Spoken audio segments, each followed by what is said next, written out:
everybody, it's Teresa with Reese Dixon, and as part of my big master bedroom makeover, I need to create some organization for my sweet husband, Bear.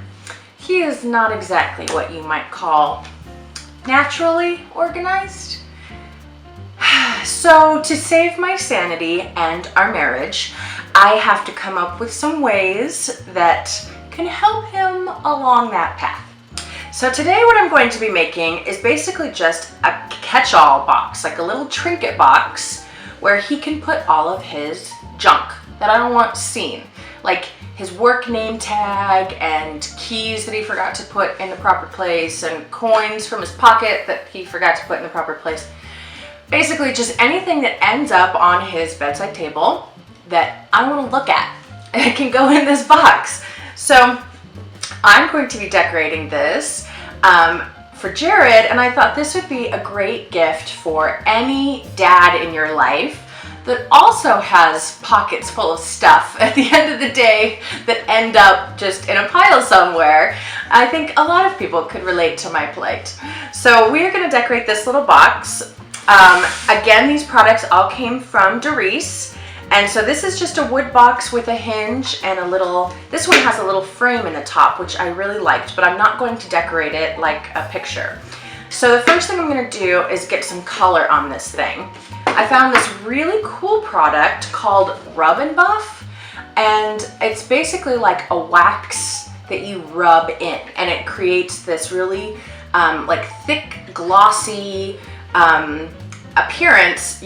I'll show you when I'm done, but you just take a rag, and let me bust it open here. I just liked that it was an alternative to paint, and it would create this really unique look on it. So I'm just going to pop that open. I'm going to put it right on the wood like that, like toothpaste.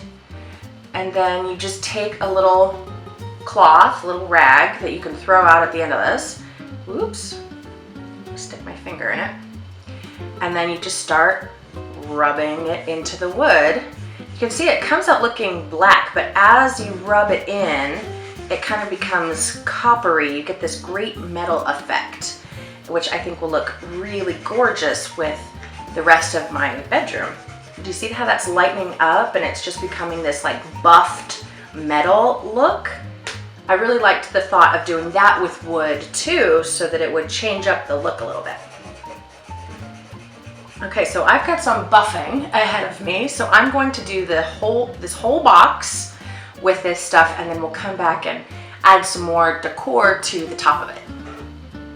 I just love how this rub turned out. Not only because I get this great mottled finish that's kind of metallic as it hits the light, but it doesn't like hit you over the head with, I'm metallic. But also because since it's made of wax, once it dries, it kind of gives you a finish. Like I'm not gonna have to come back with a sealer. It's already got like a finish on it. So I love it. I did the full outside of the box and the full inside of the box so that whatever I decorate, or if there's cracks shining through, it'll still look okay. It won't look just like naked wood.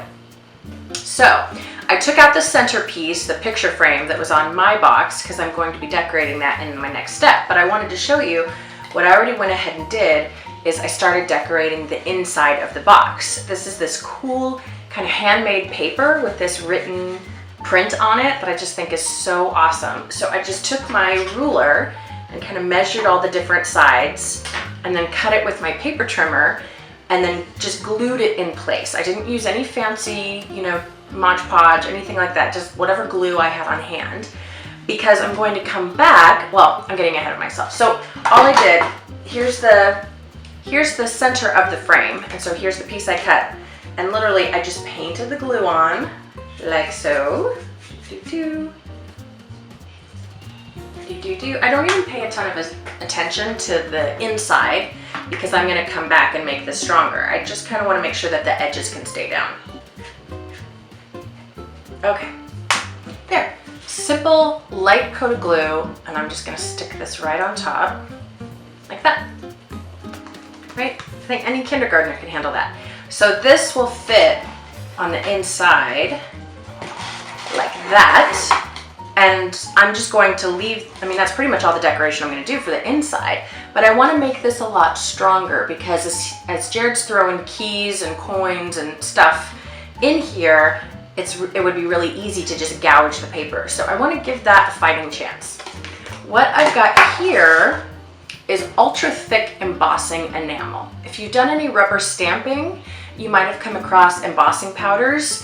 These are basically just these special little powders that melt with a bit of heat. And typically you get some ink or something that the powder sticks to, and then when you heat it, the powder melts in the shape of whatever that ink is. But for these purposes, I am just gonna pour it directly on. I'm not gonna worry about ink or anything. But the way I'm going to heat it so that it doesn't just blow off, like if I were to use a heat gun or blow dryer or something, it would just blow away without the ink to stabilize it. So I'm gonna do a light coat of this and then just stick it in the oven. And it'll melt and provide this hard shell around each side to keep the, the decorations from getting gouged by keys.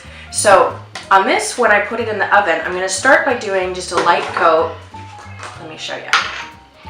I'm just gonna do a light coat along the bottom.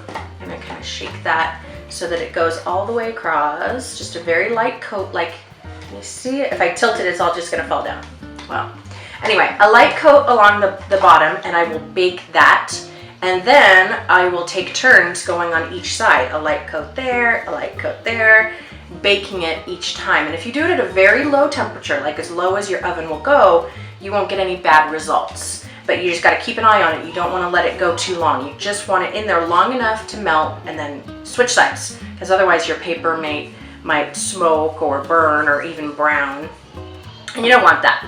So, okay, there we go. All right, I've got some baking to do, and then we'll start decorating the top.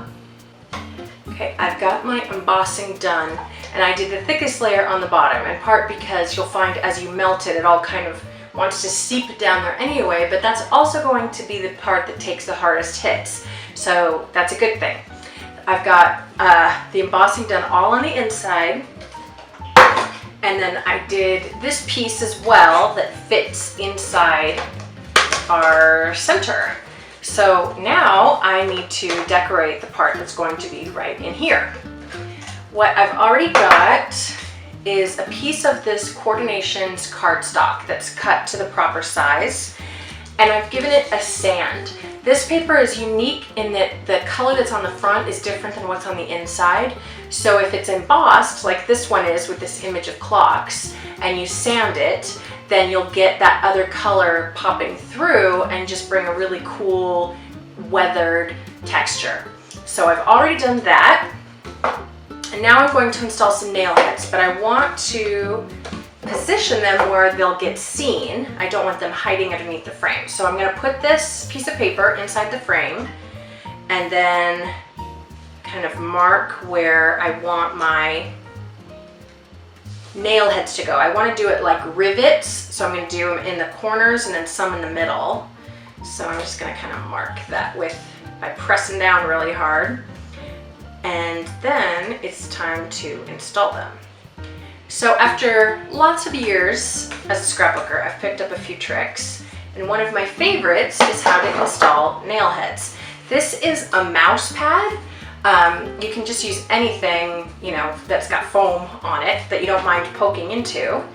And then with that nail head positioned where you want it, you put it on the paper and then on the mouse pad and then push through. And see how easily it goes? You're not going to bend any of the prongs or have it slip out from under you or poke yourself. It just pokes right into there and all four go through evenly and perfectly. You can use like a pair of pliers, you can use a popsicle stick, all kinds of things to just bend those prongs over. I'm just using this because I happen to have it out. I've even used my fingernails, but you have to have pretty strong fingernails to do that. I've also broken a few fingernails doing it that way. Okay, there's my nail head in place. So I'm going to repeat that to get that rivet effect. And then I've got some stickers that I will put across the middle. I've got a few little parentheses and then some stickers that'll say Dad across the front. So let me get that decorated. That is so cute. So with this all decorated, now I'm going to put it on the back of that frame insert that we've already decorated, and making sure that it goes right side up when it's in place. I'm going to just stick that right back inside. It came with these little clips that held it in place, so I'm going to stick those back in, which will be just a little bit of a process. But once I get that done, then I'm going to go back with that ultra thick embossing enamel that we already used and do that same thing in here to kind of give it a glassy finish over the top of that dad impression. That'll also just kind of protect the paper and those stickers so that those won't go anywhere. So more melting, and then we're almost done. So doing this part took a little bit of engineering because of course it's not watertight. So if you let this melt in one layer or just do it until the heat goes all the way through, it'll just leak out that frame and into your main section. Ask me how I learned that lesson. The hard way. So what I would recommend is doing one layer at a time and be patient and watch it closely in the oven, because you don't, once you get your first couple layers, you don't want to let it heat up so much that it melts all the way to the bottom again, because that's where it will start to melt through and leak. So just one layer at a time and build it up until you can get this great glossy inlay. And I'm really pleased with how it turned out with just a little bit of patience.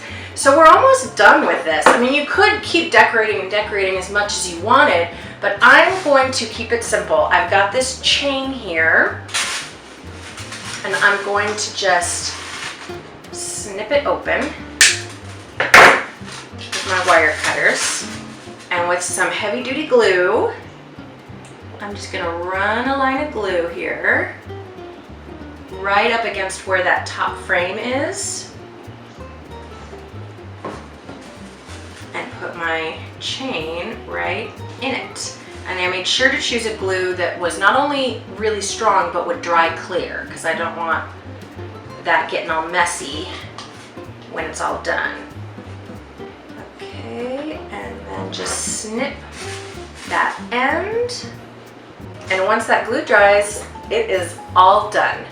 I love it. I love the simplicity of it, but at the same time, it's beautiful and still very masculine. So not only will I like the look of it, but Jared will like the look of it, and it'll make a great Father's Day present. I told him that this is what I was working on today, and he goes, "You love me. You made me a box to put my crap in." And that's exactly what this is. But I think I'll call it a trinket box, since not everybody speaks our language. But yeah, this is a box for him to put all of his crap in that I don't want to have to look at. And so now we can both be happy. I hope that this was inspiring for you and gives you a great idea to give the man in your life for Father's Day or any other celebratory day you have coming up, which could just be Tuesday. And leave me a comment if you have any questions, and be sure to subscribe to the channel for more great ideas, and we'll see you next time. Bye-bye.